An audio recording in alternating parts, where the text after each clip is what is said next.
to see every single lesson that I teach. You have the right by law to see every test that your child takes after it's graded, and then they're allowed to bring it home. So this raised the concern of Senator Patrick and our State Board of Education that parents were being kept from seeing the materials. Now, originally I testified before the State Board of Education about my experiences with CSTO. Then later I was the only real classroom teacher that was invited to speak on a panel before Senator Patrick's Education Committee. And I was the teacher who held up the lesson, which I'm holding right here, asking our Texas students to look at communist flags, to use the colors of socialism, and here I'm going to read to you their assignment. This is the actual worksheet. Notice socialist and communist nations use symbolisms on their flags representing various aspects. Imagine that you're starting a new socialist nation, and you are creating a flag, and you have been put in charge of creating a flag. And here it asks the students to design a flag for a new socialist nation. Now, recently in Texas, you've probably heard about another lesson that was taking place in Lumberton Independent School District, where the students were asked to dress up in burqas. That was a part of CSCOPE. It was the idea that they would be learning about different world religions. And so that photograph was put onto Facebook, and it went viral. Right now, Lumberton Independent School District is reviewing the purchase of CSCOPE for next year. Now, I want to make a mention about this because when we talk about CSCOPE, a lot of people say, why? You know, why are school districts buying this? Actually, you might be interested to know that they're not buying it. Every single year, they're spending millions and millions of your tax dollars to lease CSCOPE over and over again. So you're actually not purchasing it, and there's a lot of things we could do with that money instead. In any event, just today before I came here, there was another test question that came out asking our students why we were attacked on 9/11. And there were various answer choices given, very subjective opinions like, well, some people in the world don't like Americans. Well, terrorists hate everyone. But the answer that the students had to choose to be marked correct on the test was that America, the United States, the country that I love, that my father fought for in World War II, has done a lot of things around the world to cause us to be attacked. Now, someone mentioned earlier data mining. We give a lot of tests in CSCOPE, and 1 out of every 5 instructional days in Texas is spent testing and gathering data on students. There is a project, the federal government asks that K through 20, that your child, that data is collected on your child. Now notice it's K through 20, not K through 12, or not while they're in school, and not while they're public school students either. If they're homeschooled students, the federal government wants to mine data on them as well, but it's K through 20, and it follows them into the workplace. Now, in Texas, our state project is called Project Share, and so CSCOPE feeds data into Project Share. And so some parents say, well, what's the big deal? You know, if you have a Q folder, you have test scores, so what's the big deal if they record them in a computer? Well, because they're not interested in test scores. They're interested in everything. If your child goes to the nurse, if your child, what they eat for lunch, if your child was born premature, if your family goes to church on Sunday, they're interested in knowing everything. Every time your child sits down behind a piece of technology in school, it's all being recorded. Every choice that they make, or what choices they didn't make until the computer recycled through it and they finally made the correct choice. So CSCOPE has not been previewed or vetted by our State Board of Education. One of my fears is that right now the State Board of Education is reviewing CSCOPE, but I don't want people to get a false sense of security and feel like they're going to fix it all up and everything is going to be fine. So what we're trying to do here tonight is just give you an idea that maybe you would like to learn a little bit more about this, And I'm kind of an action person, so I'm interested in what people can actually do. What we're looking at is finding people that might be interested in rolling up their sleeves and coming to a very short workshop. If you have an hour to spare, that would be great. You can learn more about it, and most importantly, learn what you can do to make a difference. And before I close today, I would just like to say that I'm a big fan of our republic, and I'm a big fan of using our government. I really believe that we can make a difference. Every single one of us can. And I'm the first person to want to say, hey, I'm going to call my senator about this, and I'm going to try to make a difference.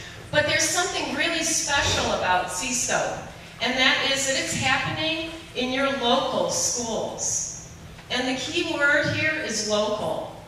Because our state legislators are not going to get on a white horse, and they're not going to ride over here to Bastrop or Elgin or Smithville, or, and they're just not going to ride up and save us. Because we pay property taxes to those schools, and when our kids get on the bus, they're going to the schools that we are stakeholders in. And so this is a local problem, and we really, really have to basically look at how we can recapture our local schools. And I believe that we can do it. So if you're interested in knowing more about this, I would really like to have an email or a name or something. I'll have a piece of paper in the back. I'm going to hang around so you can come up and ask me questions. And we'll try to make it at a convenient time so you can learn more about it if you're interested. But listen, thank you so much. I really appreciate that you spared the time today to listen to what I have.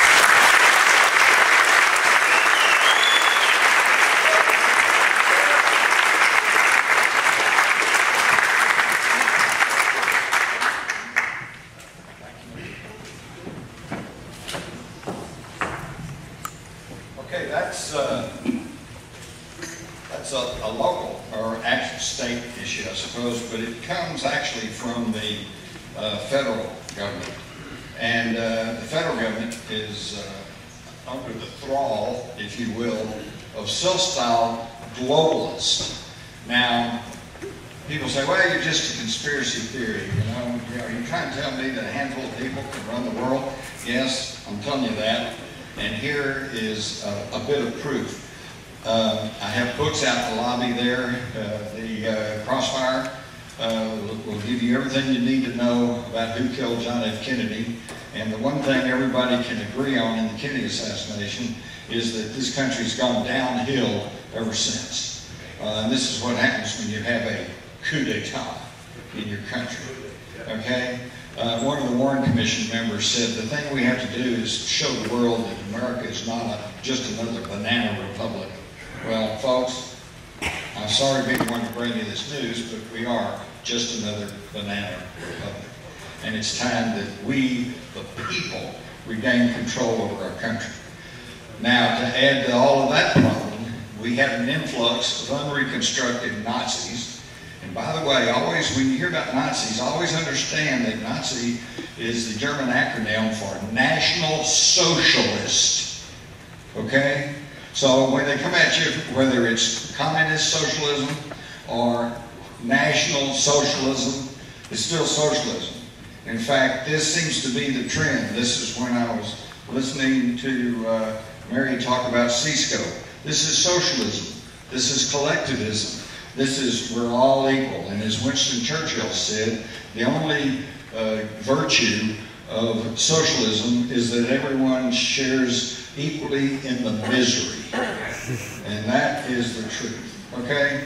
Now, how do I know this? Okay? Because in 2011, the Swiss Federal Institute of Technology in Zurich did a study, and they, from a database of 37 million companies and investors around the world, they finally found that the key ones were 43,000 transnational corporations, and of these 43,000, they were all controlled by only 147 companies, okay? And they represented more than 60% of global revenues. Now that is just incredible control. And of this 147, they were basically controlled by about 20 companies. And these 20 companies, needless to say, primarily made up of banks. And one of the ones that I would point the finger to as being the culprit is Goldman Sachs. All right? Now, how many of you have heard of the Exchange Stabilization Fund? Nobody.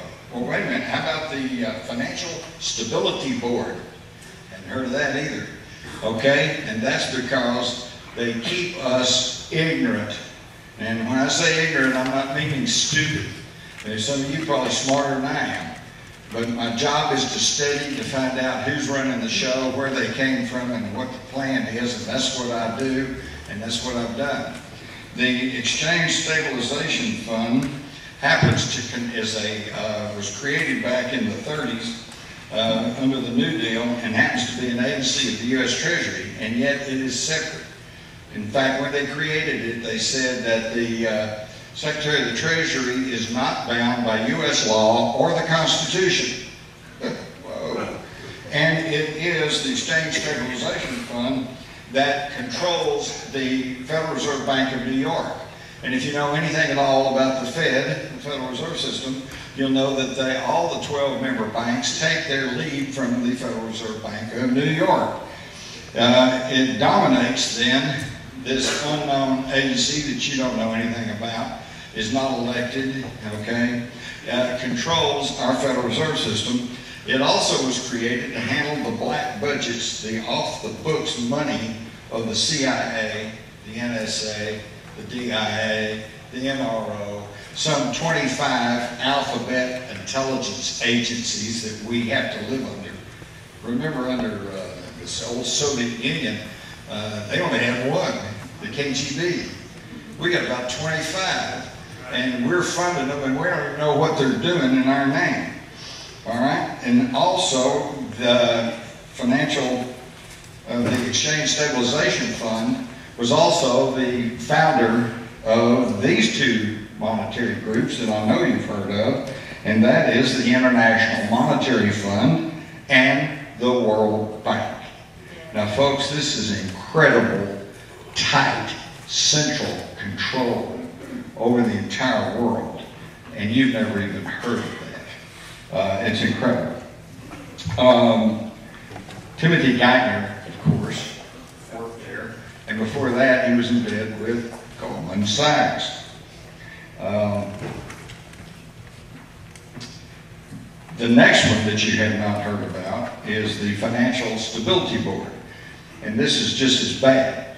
This was created in 2009 in April, signed on to by President Obama, and we won't even go there. Obama, of course, wants to take away our guns and says everyone should have a background check. Well, let's start with him. Yeah.